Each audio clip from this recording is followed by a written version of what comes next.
आदरणीय एडीएम साहब, डॉक्टर साहब, शिक्षाविद श्री राणा राम जी, हमारे गांव के पहले प्रशासनिक अधिकारी भाई नरसिंहराम जी, डॉक्टर जगदीश जी, समस्त कर्मचारीगण, सेवानिवृत्त कर्मचारीगण, प्रबुद्ध जन और मेरी माताएं बहनें और पिता तुल्य बुजुर्ग, मैं गांव के मंच पर पहली बार बोल रहा हूं। हो सकता है कोई त्रुटि रह जाए तो मुझे क्षमा करना। मेरा विषय है आज के कार्यक्रम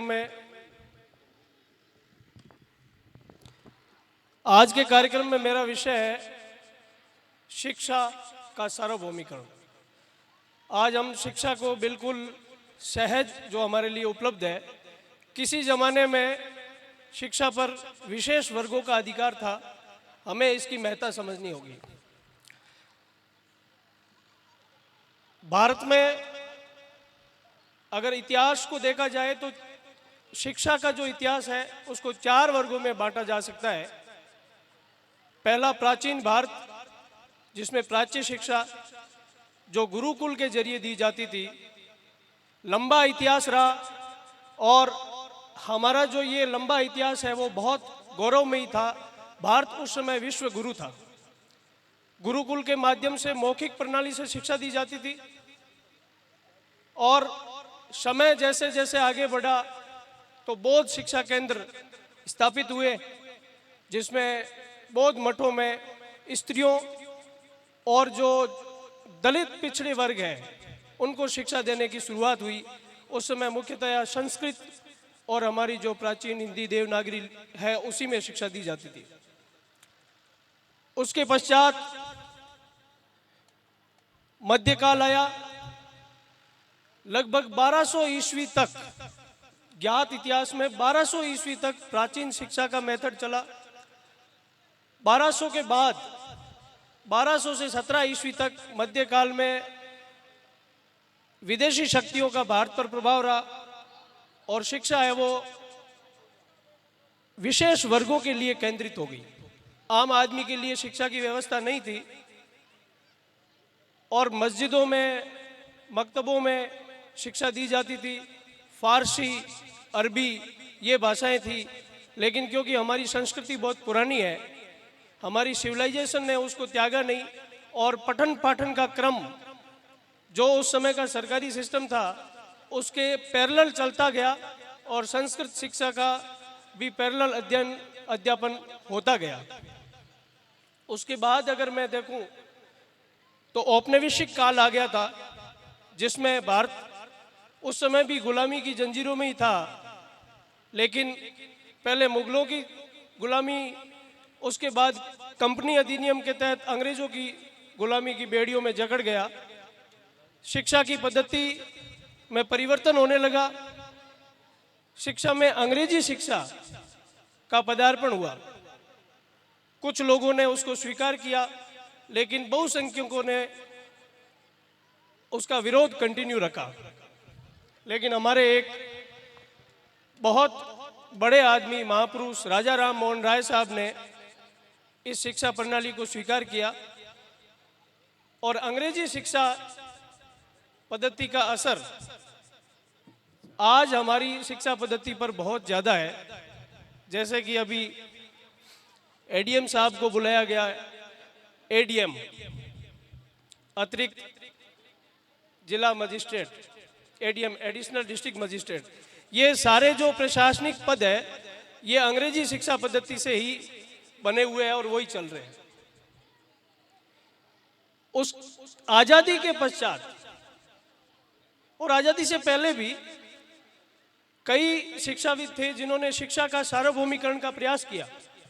शिक्षा सबके लिए होनी चाहिए। गोपाल कृष्ण गोखले साहब ने 1913 में शिक्षा को सार्वभौमिकरण करने के लिए एक प्रयास किया, लेकिन उस समय के उन्हीं के समर्थकों ने उनको गिरा दिया, वो सफल नहीं हुए। देश आजादी के बाद कई शिक्षा आयोग बैठे और पहली शिक्षा नीति, नई शिक्षा नीति के नाम से, एनईपी न्यू एजुकेशन पॉलिसी के नाम से, राष्ट्रीय शिक्षा नीति के नाम से 1968 में आई, उसके बाद 1986 में, और अभी रिसेंटली 2020 में नई शिक्षा नीति है वो हमारे भारतवर्ष में। उसी के तहत शिक्षा और शिक्षण कार्य करवाया जा रहा है, जो उन्नत है, हमारी अपनी है। हमारे गांव का इतिहास भी बड़ा गौरवमयी है। मैं मंच का ध्यान चाहूंगा।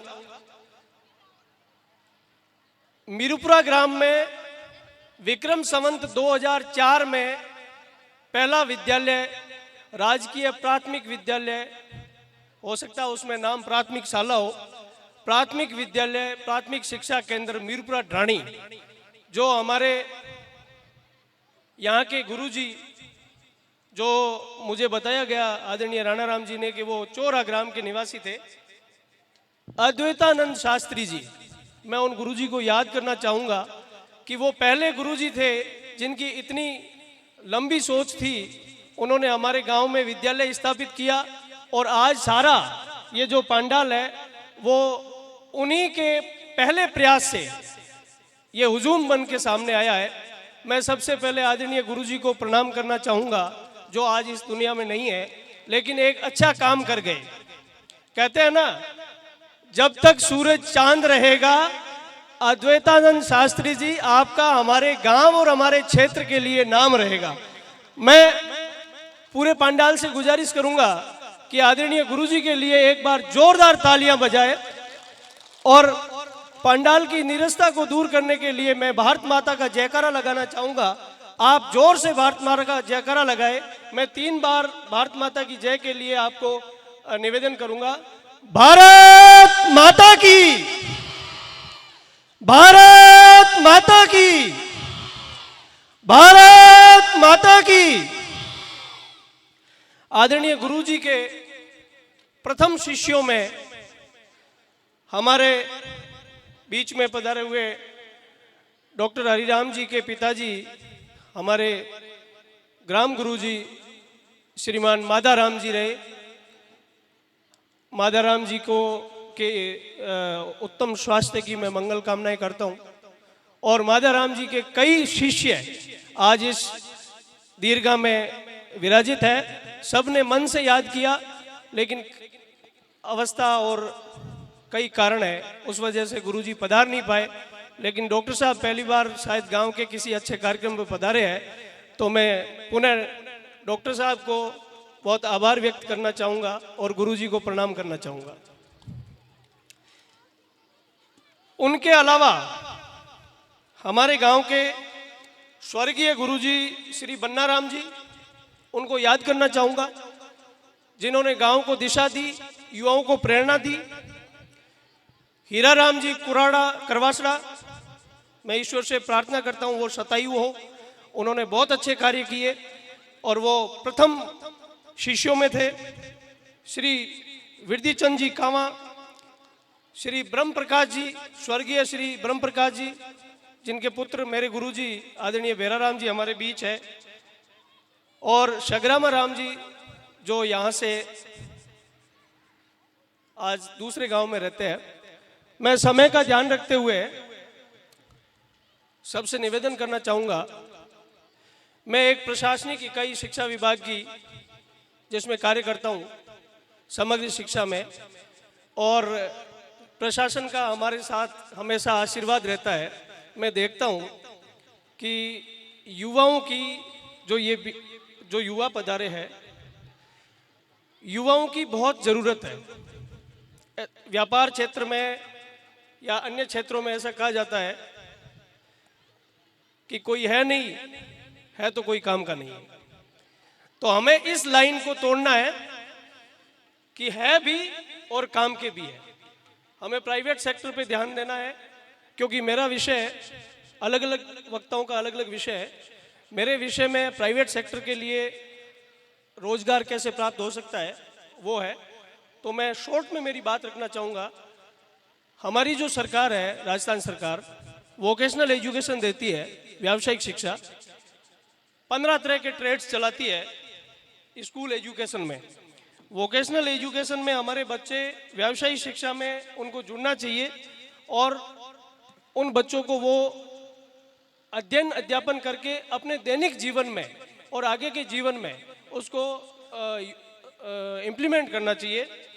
होम फर्निशिंग,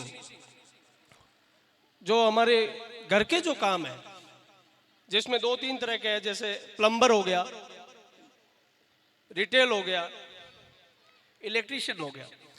यहाँ आसपास के 5 गांवों में 5 इलेक्ट्रीशियन नहीं है। आसपास के 5 गांवों में, ध्यान से सुना मेरी बात, 5 गांवों में 5 इलेक्ट्रीशियन नहीं है, और जो 2 इलेक्ट्रीशियन है वो 5 गुना पैसा मांगते हैं। तो मेरा सबसे निवेदन है कि हमें थोड़ा सा अपने दायरे को बढ़ाकर वोकेशनल एजुकेशन की तरफ ध्यान देना चाहिए। अगर आपके विद्यालय में वोकेशनल एजुकेशन है तो ठीक, अन्यथा आज कई जरिए है कि हम व्यावसायिक शिक्षण प्राप्त कर सकते हैं और हमारे अपने क्षेत्र में हम बेहतर सेवाएं देकर हमारी अर्निंग को भी बहुत अच्छी कर सकते हैं। और सेवा कार्य सबसे पुनीत कार्य होता है, जीवन तो हर कोई निकालता है। इसके अलावा ब्यूटी एंड वेलनेस, माताएं बहनें, क्योंकि समय के साथ मेरे भाई मनमोहन जी ने बताया था कि नोकिया ने अपने आप को अपग्रेड नहीं किया, इसलिए किसी के पास नोकिया नहीं है। समय के साथ हमें हमारी कल्चर में जो हमारी बेटियां या बहुएं, माताएं बहनें, अगर वो ब्यूटी और वेलनेस पर ध्यान देती है या अपने आप को सजने संवरने में उनका इंटरेस्ट रहता है, तो हमें ज़्यादा विरोध नहीं करना चाहिए। हमें उल्टा इस एजुकेशन को बढ़ावा देना चाहिए कि वो हमारे घर के अंदर ही ये सारी फैसिलिटीज़ हो जाए। ये स्कूलों में पढ़ाया जाता है, ब्यूटी और वेलनेस। हेल्थ केयर, हमारे गांव में मैं निवेदन करना चाहूँगा कि मेरे गांव में आज की तारीख में चिकित्सा विभाग से 13 व्यक्ति सरकारी सेवाओं में सेवाएं दे रहे हैं। हेल्थ केयर, आपकी बेसिक हेल्थ केयर स्कूली एजुकेशन में सिखाया जाता है। तो बिंग बाद में अगर कोई छोटी मोटी लाग जाए कर जाए तो घबराने की ज़रूरत नहीं है। थोड़ा बहुत आज मतलब खान पान में ऐसा आ गया है कि आदमी के पसीना आ जाना, स्वास्थ्य पर विपरीत प्रभाव पड़ना आम बात हो गई है। तो हेल्थ केयर की जहाँ भी हमारी शाखा चल रही है वहाँ बच्चों को पढ़ना चाहिए और हेल्थ से रिलेटेड एजुकेशन लेनी चाहिए।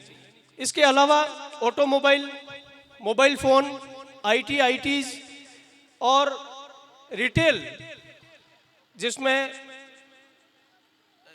जो रिटेल शॉप्स है, इसके अलावा कितने बड़े बाजार होता है, उसमें भी रिटेल काउंटर को संभालने वाले डाटा ऑपरेटर की आवश्यकता होती है, उसकी पढ़ाई भी करनी चाहिए।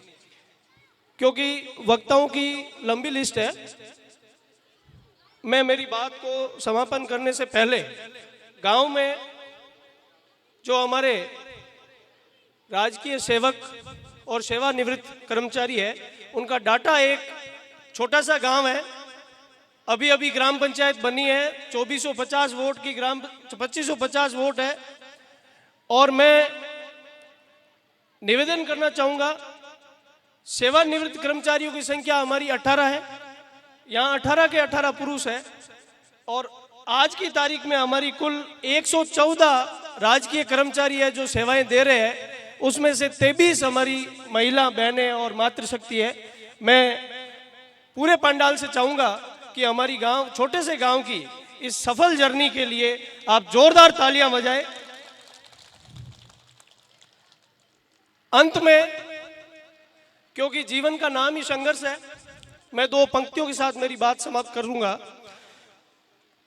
संघर्ष नहीं जिसके जीवन में वो बड़े अभागे होंगे, या तो प्रण को तोड़ा होगा या फिर रण से भागे होंगे।